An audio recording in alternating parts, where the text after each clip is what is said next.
अशा पावसाळ्याच्या दिवसामध्ये लोक घरात करमत नाही म्हणून फिरायला जातात. कोण काशी करायला जाते, कोण पंढरपूरला जाते, कोण तुळजापूरला जाते, कोण शिर्डीला जाते, कोण सोमेश्वरला जाते. कुठं बी हिंडते ते अशा पावसाळ्याच्या दिवसात. कोण केदारनाथला जाते.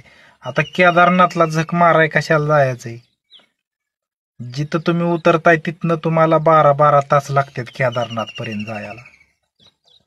आणि रस्ता आहे खड्ड्याचा, दगडाचा, डोंगराचा. एक व्यक्ती केदारनाथ पर्यंत पोचवायला 12 तास लागतात. एका व्यक्तीला 10,000 8,000 रुपये घेते ती पोच कराय. रिटर्नचं 8,000 10,000 म्हणजे 16,000 रुपये खर्च आले की कशाला झक मारायला जाताय तिथे?